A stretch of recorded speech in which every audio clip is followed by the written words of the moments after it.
Nosso convidado é o carnavalesco Fernando Valério, com longa experiência no setor carnavalesco, sobretudo nas festas de carnaval. E a gente vai começar a entrevista com essa edição de contrapartida através da FUNAL, da Prefeitura, por meio, né, da Secretaria de Cultura de Juiz de Fora. Fernando, seja bem-vindo ao Liejuf. A primeira pergunta que a gente tem a fazer: qual é a sua relação afetiva profissional com o entretenimento? Então, bom dia para quem está me ouvindo, boa tarde para quem vai me ouvir, boa noite para quem vai me ouvir mais tarde um pouco. Atualmente eu sou carnavalesco, né, da Turunas do Riachuelo e da agremiação Partido Alto, do Grêmio Recreativo Escola de Samba Partido Alto. Ator, diretor de teatro. Atualmente estou como coordenador cultural do Gente em Primeiro Lugar, que é um programa cultural da Prefeitura de Juiz de Fora, com execução da AMAC. E a minha relação afetiva com o entretenimento vem muito da minha família, né? Eu costumo dizer que todas as festas que perpassam o universo brasileiro, ela traz um pouco de ancestralidade. Ela traz um pouco da ancestralidade negra, um pouco da ancestralidade indígena e também um pouco da ancestralidade europeia, já que nós entendemos, né, a construção brasileira nessas três matrizes étnicas. Mas a minha relação com as festas, ela vem da minha mãe, que é uma carnavalesca, uma grande baluarte da agremiação Feliz Lembrança, e que mamãe, antes de desfilar, já me carregava na barriga, e aí eu venho para o carnaval já sendo gestado no ventre de uma madrinha de bateria da Feliz Lembrança. Então, acaba que essa ligação minha com o carnaval, ela vem do ventre, e por coincidência ou não, como relata a minha madrinha de batismo, que foi a obstetra do parto, eu nasci num sábado de carnaval, na Santa Casa de Misericórdia, no momento em que os desfiles de escolas de samba de Juiz de Fora eram na Rio Branco. Então, eu nasço num sábado de carnaval, por coincidência ou não, e aí é uma coincidência muito emotiva e que me gera emoção agora, nesse atual trabalho, no momento em que a agremiação Turunas do Riachuelo entrava na avenida. Então, eu nasci no sábado, às 8 horas da noite, com Turunas do Riachuelo ocupando a Rio Branco para fazer o seu desfile, em 1990. Oh.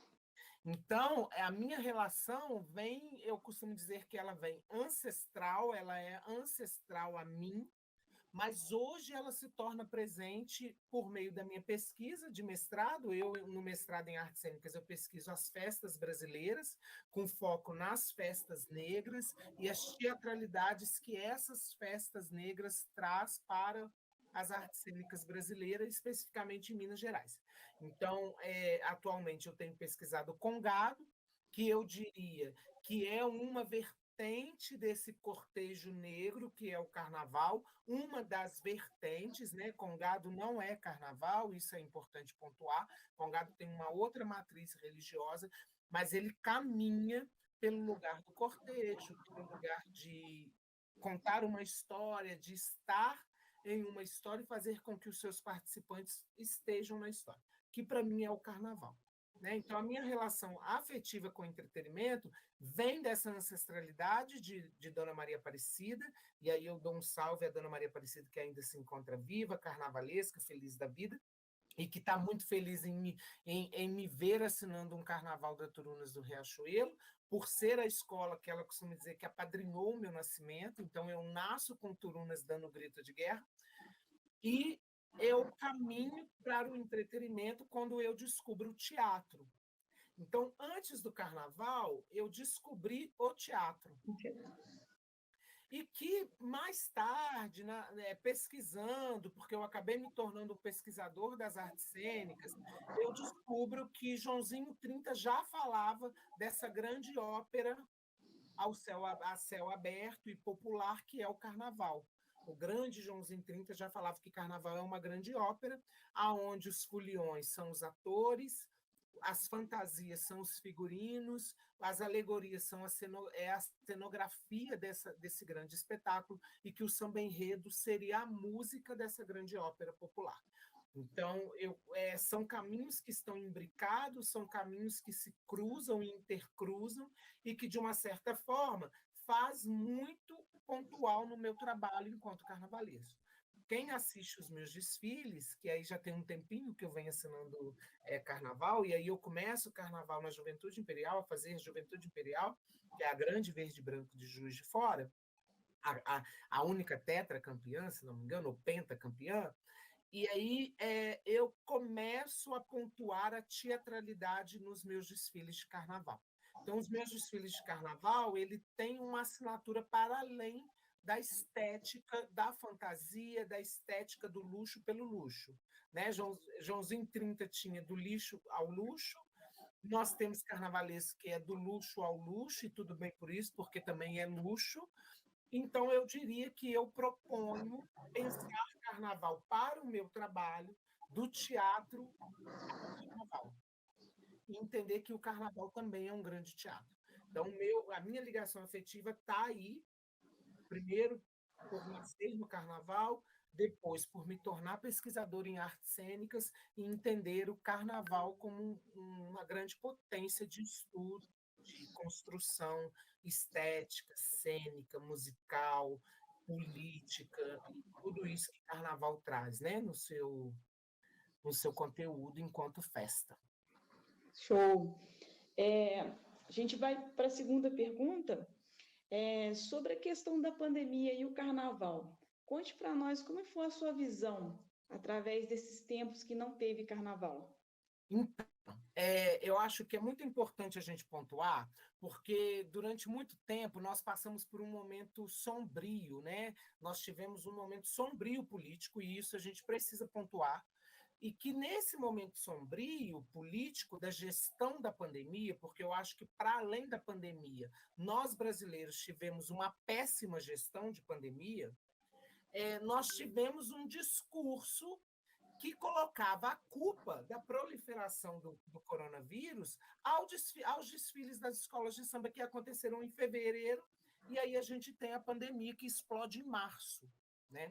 Por coincidência ou não, se já existia uma variante rondando o Brasil no período do carnaval, é possível sim, porque nós estamos falando de uma doença viral, de uma doença que está no ar. Porém, a gente não pode culpabilizar uma festa sendo motivo de uma pandemia, que era uma pandemia mundial. Então, durante muito tempo, nós ouvimos que, se não houvesse o carnaval em fevereiro, o Brasil não tinha passado pelo que passou na pandemia, e aí eu tenho que discordar completamente. Eu acho que nós tivemos o carnaval, não era uma coisa certificada cientificamente, porque a gente precisa da Organização Mundial da Saúde falar que estamos em uma pandemia, e ela só fala que nós estamos em uma pandemia em março. E aí falar que o sambista quer sambar e quer pôr o seu bloco na rua em cima de mortos, em cima de perdas, é você jogar uma incoerência para o sambista, uma vez que o carnaval, para nós, é motivo de trazer para o povo brasileiro um momento de respiro. Né? Principalmente no tempo em que nós estávamos vivendo, que era um tempo nefasto, e que a única forma da gente respirar e da gente sorrir era porque eu costumo dizer que o carnaval é esse lugar que você pode ser o que você quer ser. Exato. E que aí é o único momento que você poderia ser alguém nessa loucura que nós estávamos vivendo de Brasil. Então, se você me perguntar o que eu entendo enquanto pandemia e carnaval, eu vou te afirmar com todas as letras, como todos os sambistas conscientes afirmaram, que tudo que nós não queríamos era sambar em cima de covas. Exato. Nós não queríamos. A prova de que nós não queríamos é que nós suspendemos os desfiles da Cidade Maravilhosa, por exemplo.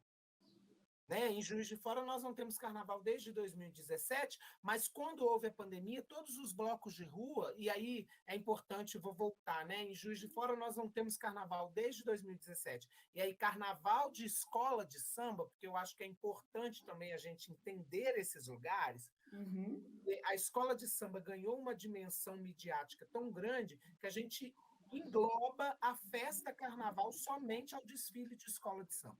E não é. né? O carnaval ele é os seus blocos, ele é os seus ranchos, ele é as suas manifestações variadas, e uma delas é a escola de samba, uma das vertentes. E aí, em Juiz de Fora, nós não temos o desfile das escolas de samba desde 2017. Em 2020, 2021, nós suspendemos todos os eventos de carnaval. Então, mais Sim. uma vez, o sambista, o carnavalesco, o folião afirma o seu compromisso com o bem-estar do povo. Então, essa história de que, se não tivesse havido carnaval, a situação pandêmica no Brasil era outra, para mim é balela de má gestão da saúde para a nossa pandemia. Uhum. Então, Exatamente. essa é a minha percepção em relação ao carnaval e à pandemia, e por que não houve, e se voltar, né, como nós estamos vendo, uma nova variante surgindo, acaba de surgir na Amazonas uma nova variante, acredito que o carnaval, mesmo estando pronto, nós ainda assim tomaremos uma decisão responsável. Exato. O carnaval é uma festa de responsabilidade, e a pandemia deveria ter tido uma gestão de responsabilidade e ela não teve. E aí você não pode atrelar a festa de responsabilidade à irresponsabilidade governamental. Exatamente. Falando de carnaval ainda, né? Então, com a expectativa agora desse ano que vem aí, fala um pouco sobre o enredo das escolas, qual escola você está trabalhando com elas. Então, eu estou assinando carnaval no Turunas do Riachuelo, uma grande agremiação de Juiz de Fora, a segunda maior do país, a segunda escola de Minas, Isso, não é? isso. Segunda escola de Minas. Então, para mim é uma honra estar fazendo carnaval na Azul e Branco. E aí é uma honra triplicada, porque, como eu disse lá no início do podcast, eu nasci sob a regência de Turunas, passando na avenida. Então, é uma honra. É uma honra segunda, por conta do enredo ser Valtenci Barbosa, que é o mago de todos os carnavalescos que tem em Juiz de Fora. Todos os carnavalescos em Juiz de Fora passaram pela escola Valtenci Barbosa. Eu não passei diretamente, mas os meus mestres foram alunos e discípulos de Valtenci. Então, automaticamente, eu recebo dos meus mestres aquilo que Valtenci tem como aprendizado. Então, no Turunos Riachuelo, a gente presta uma homenagem a Valtenci Barbosa. Acho que a pandemia, voltando na pandemia do carnaval, a pandemia trouxe para nós a necessidade de ofertar flores aos nossos enquanto vida. Sim. Então, acho que o Turunas faz é um enredo de utilidade pública para Juiz de Fora, de utilidade pública para a memória cultural e social de Juiz de Fora, uma vez que Juiz de Fora se perde memória com o desfile das escolas de samba. Então, acho que o enredo do Turunas ele caminha por esse lugar da memória e da memória afetiva dos que foram envolvidos com Valtenci, da memória social e política do carnavalesco que desenvolve, e Turunas fala de Valtenci Barbosa. O desfile está a todo vapor, nós já estamos em fase de protótipos, em fase de entrega de protótipo. O figurino, modéstia à parte, é um figurino incrível, que é de um grande discípulo de Valtenci Barbosa, que é o Diomário de Deus, que é um discípulo de Valtenci. Então, eu estou desenvolvendo um figurino pensado por alguém que acompanhou a trajetória de Valtenci de perto, e isso traz um outro lugar para o figurino do Turunas. Paralelamente ao Turunas, eu estou fazendo o Partido Alto, que é a grande verde rosa, com a azul e branco e com a verde rosa, duas escolas que são extremamente potentes.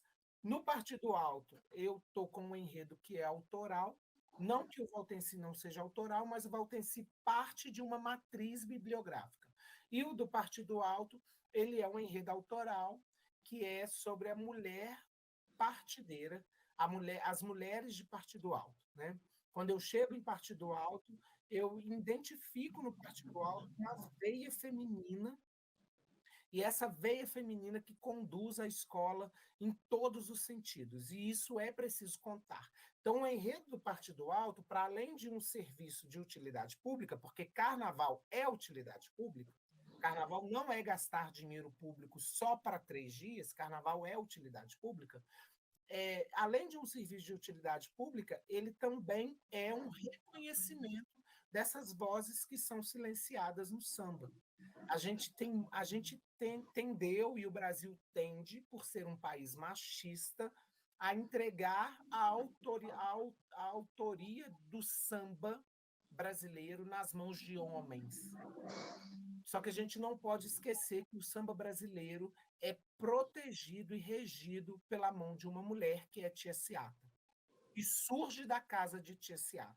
Então, o samba ele é feminino, e aí, quando eu identifico no Partido Alto essa veia feminina, junto a vontade de comer com a comida e a criatividade do carnavalesco, esperando que o carnaval de 2023 seja um carnaval de ressurgimento. E aí eu falo, vou falar sobre a mulher do Partido Alto, e tenho falado sobre a mulher do Partido Alto. Assim como Turunas, o Partido Alto também já está em fase de protótipo, já está em fase de entrega de protótipo, de desenvolvimento de figurino. Nós temos no Partido Alto uma diretoria jovem, uma presidência extremamente jovem, o que traz para a escola um outro frescor, não melhor nem pior, mas um outro frescor para a escola, e que me traz a responsabilidade de fazer um bom. Assim como no Turunas também, nós temos uma presidência feminina que traz para o Turunas um novo pensamento, gerir carnaval e fazer carnaval. Então, para mim, as expectativas para o desfile de 2023 são as melhores. Conforme eu disse, né, na pergunta anterior, nós estamos pedindo aos orixás, às entidades do samba, que esta variante do coronavírus seja uma variante em que as pessoas não fiquem tão mal, que a gente não tenha tantas perdas nesses 2 anos, e que a gente possa realizar esse evento de ressurgimento. O carnaval em Juiz de Fora, o carnaval de escolas de samba em Juiz de Fora, precisa desse ponto de ressurgimento. Vai ser o melhor carnaval? Tenho para mim que não, porque nós temos que entender que o carnaval ele não é feito só de boa vontade, de paixão. Ele é feito de mão de obra especializada, ele é feito de material, ele é feito de coisas palpáveis e concretas. E quando a gente para o desfile das escolas de samba em 2017, a gente começa a fazer com que a cidade perca sua característica em geração de mão de obra para esse carnaval. Então, a gente vai ter um carnaval digno, porque nós estamos falando de um carnaval com verba pública, e aquilo que tem verba pública precisa ser digno, porque é dinheiro que sai do nosso bolso. A gente precisa entender isso. No dia que a gente entender que dinheiro público sai do nosso bolso, a gente vai acabar com essa mania de estragar o que é público. A gente vai ter um carnaval digno, vai ter um carnaval decente, mas um carnaval de ressurgimento, uma grande festa de ressurgimento. E aí eu tenho a honra de estar fazendo Turunas e Partido Alto. E, paralela a essas duas, em Juiz de Fora, eu estou assinando o Carnaval de Belo Horizonte, de uma escola de Belo Horizonte que se chama Raio de Sol, e que o enredo é o Pintor dos Orixás, que é um baiano famoso na Bahia, que é o Pintor dos Orixás, em que eu tenho o prazer também de estar assinando o Carnaval lá, mas numa outra perspectiva, numa perspectiva mais de consultoria de Carnaval do que efetivamente de construção de Carnaval lá com eles, né? Devido à distância, e a gente não tem um aeroporto que ainda me faz Juiz de Fora, Belo Horizonte, Juiz de Fora. É isso. A gente está chegando ao final do nosso podcast. Eu gostaria de deixar aqui uma indicação de uma outra pessoa, um amigo que você quer que seja a próxima entrevista. Você indicando, a gente vai chamar ela para a próxima entrevista aí, fazer perguntas, né? Porque a intenção aqui do nosso podcast é abranger os nossos artistas, falar um pouco do carnaval, falar sobre a sua visão, né? A gente ter esse bate-papo legal, que eu acho que é interessante isso para a cidade também, a gente compartilhar o que cada um faz, os bastidores estão falando aí, né? Então, eu vou deixar aí com você uma indicação, que aí a próxima a gente vai conversar com essa próxima pessoa. Então, eu gostaria de deixar uma indicação aqui, que não é puxar saquismo, não é puxar sardinha para o meu lado, mas eu gostaria de deixar uma indicação para a presidente da Turunas do Riachuelo, que é a Ana Beatriz Custódio. Ana Beatriz tem uma história enquanto porta-bandeira da escola, que hoje ela é presidente, e eu acredito que as pessoas precisam ouvir essa experiência que ela está tendo de outro lado, de gestão, uma vez que uma coisa é gerir o pavilhão, outra coisa é gerir o pavilhão e as pessoas do pavilhão. Né? Ela já faz a gestão do pavilhão, porque, enquanto porta-bandeira, compete a ela cuidar do pavilhão da escola, mas agora ela está fazendo gestão do pavilhão humano da escola. Então, eu gostaria de deixar a indicação à Ana Beatriz Custódio para que ela conte um pouquinho dessa experiência, do que está sendo ser gestora no Carnaval, e no Carnaval do Renascimento, no Carnaval do Respiro, no Carnaval da Esperança, no Carnaval da cultura popular, no Carnaval em que a gente deixa de ser os vilões para a gente passar a ser os protagonistas, já que a gente viveu tanto tempo sendo os vilões, sendo os vagabundos, sendo aqueles que não queriam saber de nada, só queria gastar dinheiro, e que o dinheiro poderia ir para a saúde e estava sendo investido na cultura. Dinheiro de cultura é dinheiro de cultura, dinheiro de saúde é dinheiro de saúde, mas cultura também é saúde. Um povo sem cultura é um povo doente. Então, que a gente comece a entender que investir em cultura é investir em saúde. Não está desatrelado. Né? Exatamente. Então, está feito aí o convite para a Ana Beatriz, do Turuna do Riachuelo, vai ser a nossa próxima entrevistada, e a gente agradece você, Fernando, pelo podcast de hoje, foi muito bom o bate-papo, e mais em breve a gente vai estar lançando aí nas nossas redes sociais, né? E bora para o Carnaval 2023. Ô, Janaína, eu que agradeço a Lejuf pelo convite, agradeço a você, a Fernando Luiz, que é o diretor de comunicação da Lejuf, agradeço vocês pela oportunidade de estar abrindo esse podcast, de estar abrindo essa nova era tecnológica para o Carnaval. O Carnaval, ele é tecnologia, ele precisa estar acompanhando a tecnologia para que ele sobreviva. A gente só sobrevive, o Carnaval só sobrevive, só é uma arte milenar porque ele é tecnologia.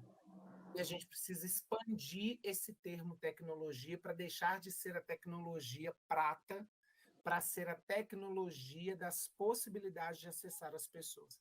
Então, que esse podcast, que esse novo projeto da Liga alcance números intangíveis, que as pessoas de Juiz de Fora ouçam, que as pessoas de Juiz de Fora se interessem, e que as pessoas de Juiz de Fora entendam que a gente precisa do sambista pequeno na passarela, a gente precisa da criança, porque é ela que vai garantir o Carnaval de 2080, uma vez que eu já não vou estar aqui, ou se eu estiver aqui, eu vou estar sendo homenageado, assim como Valtense Barbosa está sendo agora.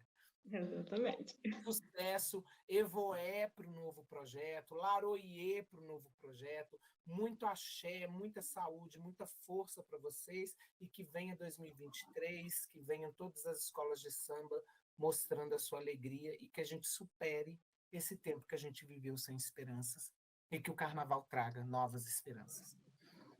Tá aí, gente, o nosso podcast com Fernando Valério, finalizando aí com todas as suas apresentações e agradecimentos.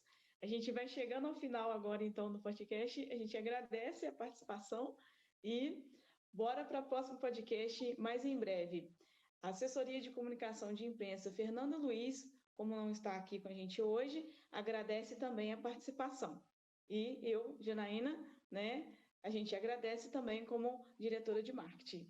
Até mais, obrigado. E ó, rumo a 2023.